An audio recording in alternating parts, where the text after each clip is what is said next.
नमस्कार, आप देख रहे हैं न्यूज 18 बिहार झारखंड और मैं हूं आपके साथ लक्ष्मी। न्यूज रूम लाइव की शुरुआत करते हैं और बात करेंगे शिक्षकों की। तो सालों से लंबे इंतजार के बाद शिक्षकों के लिए एक खुशखबरी आई है। आपको बता दें कि लंबे समय से शिक्षक तबादले को लेकर के इंतजार कर रहे थे, वो इंतजार अब खत्म हो गया है, क्योंकि बिहार सरकार एक नई नीति लेकर के आ रही है। 1 अगस्त से शिक्षकों से आवेदन लिए जाएंगे, लेकिन इसके पहले मंगलवार को शिक्षा विभाग की नई कमेटी की बैठक होगी। शिक्षकों की ट्रांसफर पोस्टिंग पर 20 जुलाई तक फाइनल रिपोर्ट तैयार की जाएगी और 27 जुलाई तक शिक्षा विभाग के एसीएस एस सिद्धार्थ को रिपोर्ट सौंप दी जाएगी, जिसके बाद 1 अगस्त से इस शिक्षा कोष पर शिक्षकों से ट्रांसफर के लिए आवेदन लिए जाएंगे। सक्षमता परीक्षा पास 1,87,000 शिक्षकों को आवेदन देना होगा और इन सभी का नए सिरे से तबादला किया जाएगा। सक्षमता परीक्षा पास करने के बाद जिन शिक्षकों को नया जिला आवंटित किया गया था, उनका भी फिर से तबादला होगा। सक्षमता परीक्षा पास नहीं करने वाले शिक्षक अभी आवेदन नहीं कर पाएंगे, जबकि बीपीएससी से पहले और दूसरे चरण में बहाल शिक्षक जो प्रोबेशन पर हैं, वो भी ऐच्छिक तबादले के लिए आवेदन कर पाएंगे। शिक्षकों का तबादले में छात्र और शिक्षक के अनुपात को आधार बनाया जाएगा। इसमें महिला, दिव्यांग और गंभीर रूप से बीमार शिक्षकों को प्राथमिकता दी जाएगी। इसके अलावा अब अगर पति और पत्नी दोनों शिक्षक हैं तो दोनों एक ही स्कूल में काम कर पाएंगे।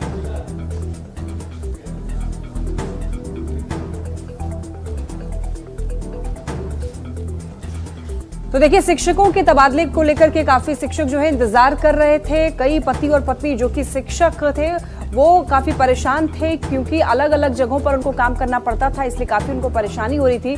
तो ऐसे में जैसे ही ये खबर सामने आई, ऐसे में शिक्षक जो हैं शिक्षा विभाग का धन्यवाद कर रहे हैं और बिहार सरकार का भी धन्यवाद कर रहे हैं, क्योंकि वो बिहार सरकार की तरफ से ये फैसला आया है कि एक नीति सरकार लेकर के आ रही है। तो और क्या कुछ कहना है शिक्षकों का, वो भी सुनाते हैं।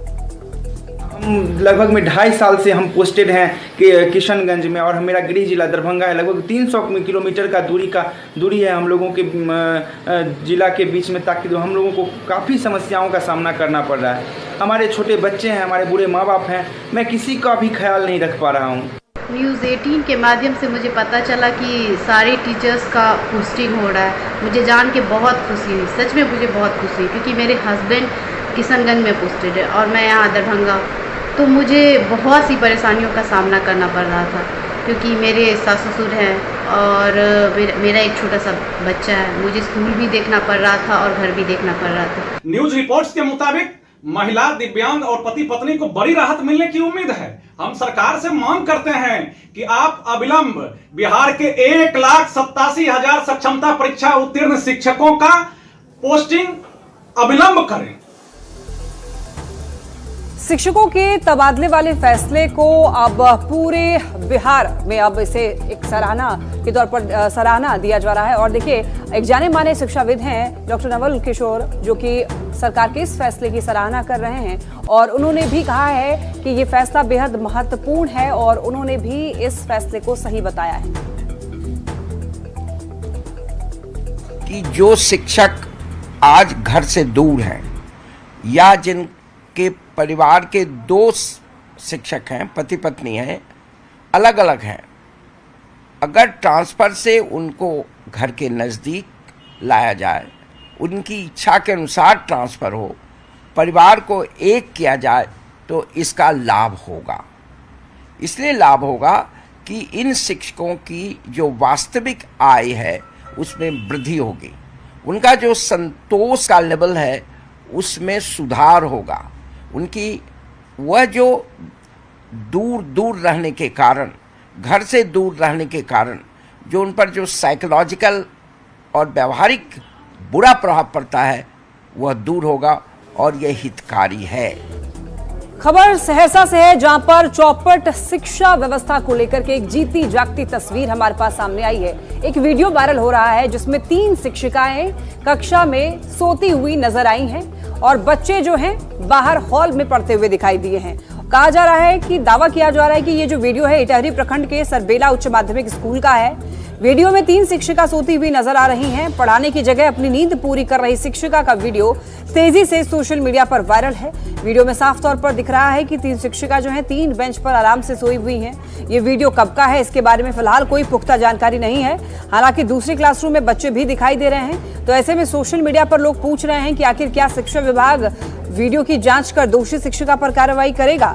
लोगों का कहना है कि ये कोई पहली तस्वीर नहीं है, कोई पहला मामला नहीं है जिससे शिक्षा व्यवस्था पर सवाल खड़े हो रहे हैं। लोग आता है, मास्टर लोग आता है, साइन करता है, 10 मिनट बैठता है, चलते फिर रुकिए साहब नहीं, आपका है जवाब नहीं दीजिए। उसमें क्या होता है कि फिर एक 1.5 घंटा 2 घंटा के बाद आता है, फिर जाकर हाजिरी लगा लेता है, फिर 10 मिनट बैठ जाता है, फिर चले जाता है। करता है सिर्फ। कल आप स्कूल आए थे तो शिक्षक सब सोए हुए थे क्या? सब सोए हुए थे। गोपालगंज में ऑर्केस्ट्रा डांसर के साथ में एक युवक का डांस करना और पिस्टल लहराना उस युवक को भारी पड़ गया। चूंकि जैसे ही ये वीडियो वायरल हुआ, पुलिस तक पहुंचा, पुलिस हरकत में आई और पुलिस ने इस मामले को आर्म्स एक्ट के तहत दर्ज किया। मीरगंज थाने की पुलिस ने गिरफ्तारी भी की युवक की और गिरफ्तारी के बाद युवक पर आर्म्स एक्ट के तहत प्राथमिकी दर्ज कर जेल भेज दिया है। एक कट्टा और कारतूस को भी पुलिस ने जब्त किया है। ये वीडियो सोशल मीडिया पर वायरल होते ही पुलिस ने गिरफ्तार किया युवक को। कट्टा और कारतूस को पुलिस ने जब्त कर लिया है। सोशल मीडिया पे ऑर्केस्ट्रा में हथियार लहराते हुए एक वीडियो वायरल हुआ था और इसमें पुलिस को सूचना मिलते ही पुलिस ने इस पर त्वरित कार्रवाई की है और उक्त युवक को पिस्टल और गोली के साथ गिरफ्तार किया गया है। उक्त युवक का नाम बलिराम सोनी है और ये मीरगंज थाना का रहने वाला है और इसको माननीय न्यायालय में अग्रसारित किया जा रहा है। बाढ़ अनुमंडल के आपको बता दें कि एक दुकानदार की गोली मारकर हत्या कर देने के मामले में पुलिस ने कार्रवाई की है। 4 बदमाशों पर शिकंजा कसा गया है। आपको बता दें कि पुलिस ने 4 बदमाशों को गिरफ्तार किया है। किराना जनरल स्टोर दुकानदार कारू कुमार को बदमाशों ने कई गोली मारी, जिससे मौके पर अफरा तफरी मच गई और बदमाश हथियार लहराते हुए फरार हो गए। हत्या से नाराज ग्रामीणों ने हंगामा किया और अपराधियों की जल्द गिरफ्तारी की मांग की। एसडीपीओ की जानकारी के मुताबिक मृतक का पहले गोपालपुर गांव के कुछ लोगों से विवाद हुआ था। पुलिस ने दुकान में लगे हुए सीसीटीवी फुटेज के जरिए 4 लोगों को गिरफ्तार कर लिया है।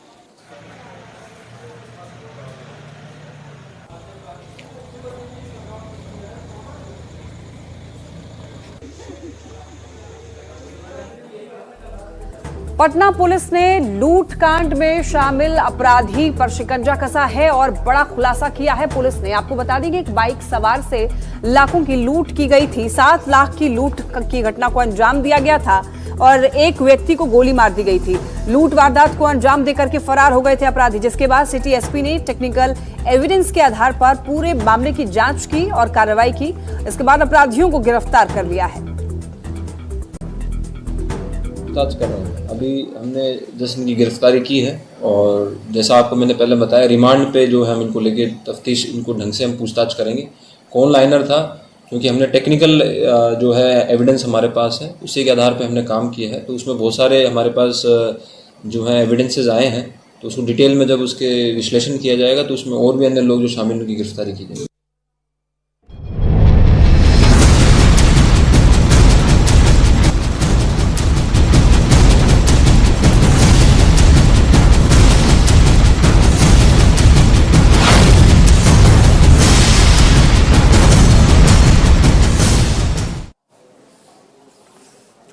बिहार में मौसम विभाग ने भारी बारिश को लेकर के अलर्ट जारी किया है। साथ ही साथ आपको बता दें कि 4 जिलों में देखिए भारी बारिश को लेकर अलर्ट है, तो वहीं कई जिलों में ठनका गिरने का भी अलर्ट मौसम विभाग ने जारी किया है। बता दें 26 जिले में ठनका गिरने की आशंका मौसम विभाग ने जताई है और आपको बताते चलें कि पटना में भी ठनका गिरने की आशंका है। इधर 4 जिले में भारी बारिश को लेकर अलर्ट जारी किया गया है, जो कि किशनगंज, अररिया, सुपौल और पश्चिम चंपारण है, जहां पर भारी बारिश हो सकती है। इधर मौसम विभाग ने बताते चलें आपको 26 जिले में ठनका गिरने की आशंका भी जताई है। इन जिलों में कहीं कहीं छिटपुट बारिश होने की भी संभावना है। तो अगले 2 दिन बिहार में बारिश में कमी आने की बात भी कही जा रही है। उसके बाद हालांकि फिलहाल 4 जिले में भारी बारिश की चेतावनी जारी की गई है।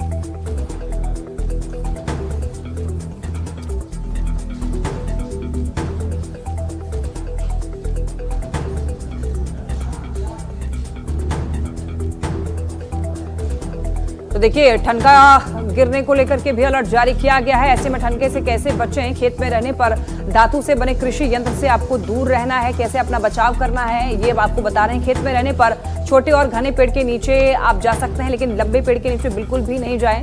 तालाब और जलाशयों से आपको दूरी बनाकर रखना है। समूह में ना खड़े हों, अलग अलग आप खड़े रहें। साथ ही साथ कोशिश करें कि भारी बारिश के समय बाहर ना जाएं। अगर खुले में है तो पक्के मकान में आप शरण ले सकते हैं। और पैर के नीचे सूखी चीज जो है, लकड़ी, प्लास्टिक, बोरा रखें। गीले पैर ना रखें अपने। घुटने पर बैठकर सिर को जमीन की ओर झुका लें। ऐसी अगर कुछ आशंका हो ठनका गिरने की तो दोनों पैर सटाकर रखें, सिर को जमीन में ना सटाएं। सफर के दौरान अपनी गाड़ी से बिल्कुल बाहर न निकलें अगर आप सफर में हैं तो। और देखिए खिड़की, दरवाजे, बरामदे और छत से आपको दूर रहना है ऐसे समय में। ऐसे आप अपना बचाव कर सकते हैं। बिजली के उपकरण या फिर तार के संपर्क से भी आप बचें। और देखिए धातु से बनी हुई वस्तुओं का उपयोग बिल्कुल भी ना करें, यह खतरनाक और जानलेवा हो सकता है। बिजली, टेलीफोन के खंभे या तार से भी आपको दूरी बनाकर रखना है। संचार साधन से मौसम की जानकारी आप लेते रहें तो ये आपके लिए इससे सुविधा होगी। खेत में काम करते वक्त सुरक्षित स्थान पर चले जाएं। बारिश के समय में खुले में ना रहें। खेत में रहने पर धातु से बने कृषि यंत्र से दूरी बनाकर रखें। खेत में अगर आप हैं तो छोटे और घने पेड़ के नीचे जाएं। बड़े और लंबे पेड़ के नीचे बिल्कुल भी खड़े ना हों। तालाब और जलाशयों से भी आपको दूरी बनाकर रखना है। और समूह में आपको नहीं खड़े होना है, अलग अलग आप खड़े रहें। साथ ही साथ देखिए अगर खुले में है तो किसी पक्के मकान में आप शरण ले सकते हैं।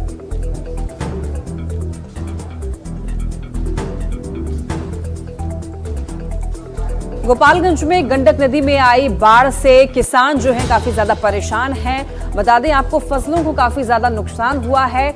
सब्जियां भी खराब हो गई हैं। ऐसे में गन्ने को भी अब नुकसान पहुंच रहा है इस बाढ़ जैसी स्थिति में। बताते चले आपको किसान फसलों के नुकसान पर चिंतित हैं। किसानों का कहना है कि पिछले साल सूखा होने से खेती को नुकसान पहुंचा और इस बार बाढ़ ने फसलों को भारी नुकसान पहुंचाया है। खबर पर और अधिक जानकारी दे रहे हैं गोपालगंज से न्यूज़ 18 संवाददाता गोविंद कुमार। में गंडक नदी न सिर्फ निचले इलाकों में लोगों की परेशानी बढ़ा रही है बल्कि गन्ने की फसल को भी डुबो दी है और अब गन्ने की फसल बर्बाद होने के कगार पर पहुंच गई है। ये गोपालगंज के गंडक नदी के दियारा इलाके की तस्वीर है। सदर प्रखंड के दुखरन पंचायत है और यहाँ पर देख सकते हैं कि पूरी तरह से गन्ने की फसल पानी में डूब चुकी है। इसके अलावा मेहंदिया गाँव में जाने वाली जो सड़क है उस पर भी पानी बहने लगा है और इस वक्त अब आवागमन जो है वो अब बाधित हो गया है। हालांकि इलाके के जो लोग हैं वो काफ़ी चिंतित हैं क्योंकि वाल्मीकि नगर बराज से कल 3.5 लाख क्यूसेक पानी डिस्चार्ज किया गया है। अगले 24 घंटे बाद यानी कि आज यह पानी गोपालगंज में प्रवेश कर रहा है तो जलस्तर में और वृद्धि होगी। जल संसाधन विभाग ने अलर्ट जारी किया है, लेकिन जो लोग हैं यहाँ के वो काफ़ी चिंतित हैं क्योंकि फसल भी इनकी बर्बाद हो रही है, घरों में पानी भी अब घुसने वाला है। क्या दिक्कत हो रही है पानी से? पानी बहुत ज़्यादा मतलब आ चुका है। घर में भी पानी मतलब उधर जो है मेहदिया में वो जा चुका है। मतलब घर के मैंने बांध के ऊपर से मतलब रोड के ऊपर भी पूरा पानी आ चुका है और फसल भी बर्बाद कर रहा है। अगर ज़्यादा दिन पानी रहेगा तो ये गन्ना का जो खेत है ये सूख हो जाएगा, बहुत परेशानी होगी। फसल तो सब खत्म हो गई बा। मैं फसल के का पूछे बाबू, ताव ले गई बाढ़ ले जाता आ पानी आयल बा तो अब दहाइए जाई है। हमनी के तो और परेशानी हो गई। अब पर साल हुए हाल रहे, ये साल हुए हाल बा। पानी होने से तब बारिश के घर में ढूगल बा, ना से बाढ़ के हो गल तो परेशानी में बानी सो। माल जाल के सब खतरा तो माल जाल के गोजने बा, लइका सियान के गोजने बा। कल डूबत रह गया हई 8:30 बजे खनिया। स्कूल अब बच्चा नहीं जाता होगा, पानी नहीं भर गया होगा तो मैंने घर नहीं खींच रहा तो बकरी उकरी चल जाते चरावे चाहे घास उस कर दो। लइका कल मैंने डूबत रहो से दू गो। जो लोग हैं इलाके के वो काफ़ी परेशान हैं। हालांकि बिहार सरकार के गन्ना उद्योग मंत्री कृष्णनंदन पासवान ने भी इलाके का दौरा करने के बाद किसानों को भरोसा दिलाया था कि गन्ने की जो फसल बर्बाद हो रही है उसकी सरकार आकलन कराएगी और फिर किसानों को गन्ने का मुआवजा भी मिलेगा। ऐसे में अब देखने वाली बात होगी कि गोपालगंज में जिला प्रशासन और सरकार की ओर से बाढ़ को रोकने के लिए और बाढ़ प्रभावित इलाकों में मदद के लिए, राहत सामग्री के लिए क्या कुछ कदम उठाए जा रहे हैं। गोविंद कुमार, न्यूज़ 18 गोपालगंज। भारत नेपाल सीमा पर स्थित गंडक बैराज का जलस्तर जो है वो कम हो रहा है, जिसकी वजह से ग्रामीणों ने और इंजीनियर्स ने अब थोड़ी राहत की सांस ली है। आपको बता दें कि गंडक बैराज से 1,72,000 क्यूसेक पानी डिस्चार्ज हो रहा है। ऐसे में इंजीनियर्स काफी खुश हैं, ग्रामीण भी खुश हैं, राहत की सांस ले रहे हैं। तो गंडक नदी के पास से ज्यादा जानकारी दे रहे हैं संवाददाता मुन्ना राज।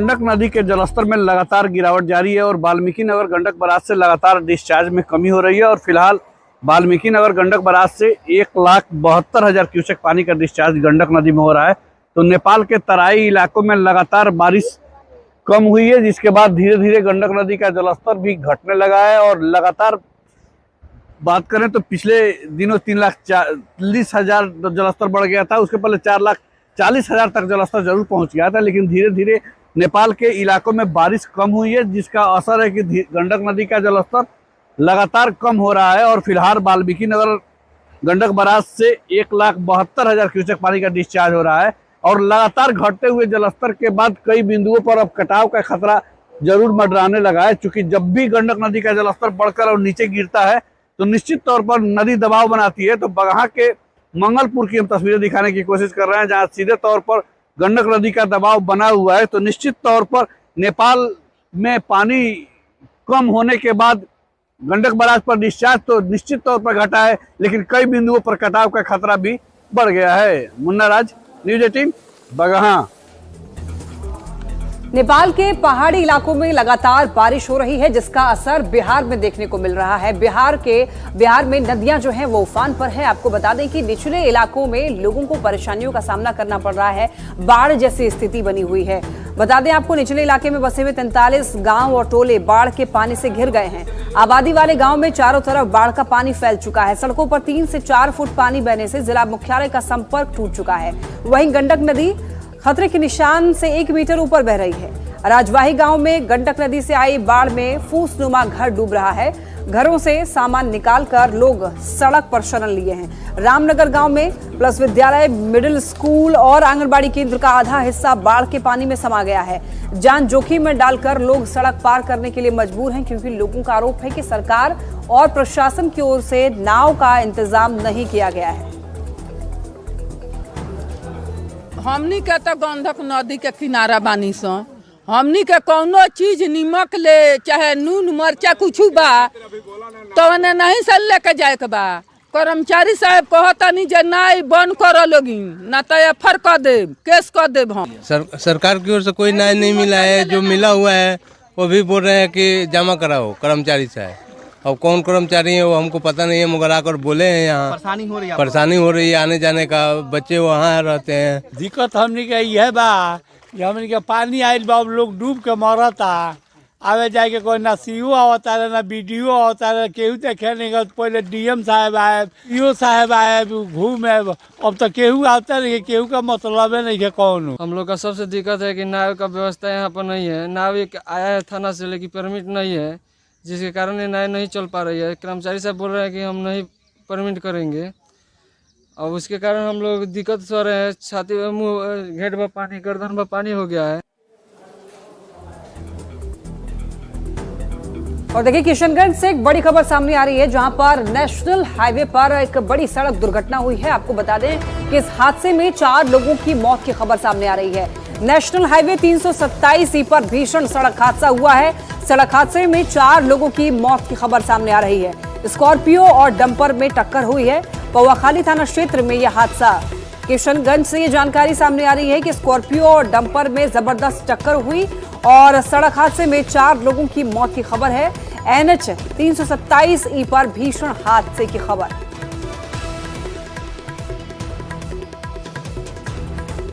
बिहार के मुजफ्फरपुर में भारी बारिश की वजह से अब बाढ़ जैसी स्थिति बनी हुई है। आम लोगों के जो जनजीवन है वो अब काफी ज्यादा अस्त व्यस्त हो चुकी है। बता दें आपको, नदियों के जलस्तर बढ़ने की वजह से इलाके के कई गांव बाढ़ के पानी में डूब गए हैं, जिसकी वजह से लोगों को परेशानियों का सामना करना पड़ रहा है। कई स्कूल में बाढ़ का पानी भर चुका है। तस्वीरें आप ये देख सकते हैं किस तरीके से स्कूल जो है वो ऐसा लग रहा है कि नदी में डूब चुका है। और इन तस्वीरों में आप देख सकते हैं बच्चे पानी में घुसकर पढ़ने जाने के लिए मजबूर है। बाढ़ पीड़ित अपना पेट भरने के लिए पानी में ऊंचा स्थान बनाकर खाना बनाने और खाने को मजबूर हैं। बाढ़ की समस्या से परेशान पीड़ित प्रशासन से मदद की अब गुहार लगा रहे हैं।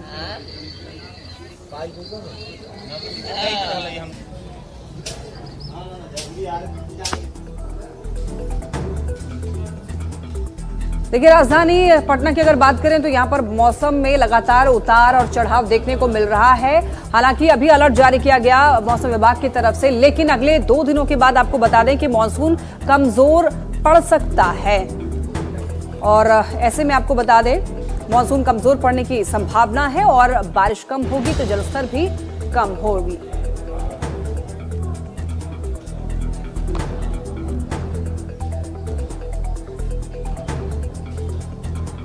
तो देखिए, देश में बाढ़ और बारिश से बुरा हाल है। कई हिस्सों में मानसून कहर बनकर टूट रहा है। मैदान में तो कुदरत का कहर दिख ही रहा है, पहाड़ी इलाके भी इससे अछूते नहीं हैं। जबरदस्त बारिश के बाद जमीन खिसकने से पहाड़ों पर हाहाकार मचा हुआ है। अब देखिए, खबर आपको बताएं अगर उत्तर प्रदेश से, तो उत्तर प्रदेश में 17 जिलों में बाढ़ की स्थिति बनी हुई है।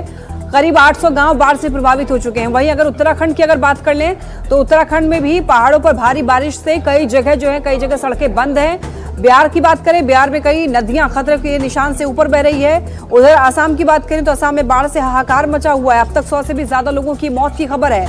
लाखों लोग आसाम में प्रभावित हैं बाढ़ की वजह से।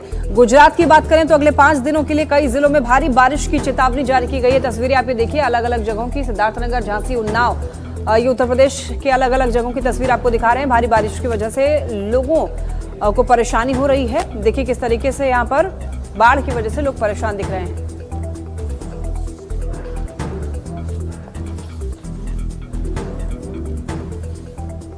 और इसी के साथ न्यूज रूम लाइव में फिलहाल के लिए इतना ही। तमाम खबरों के लिए आप देखते रहिए न्यूज़ 18।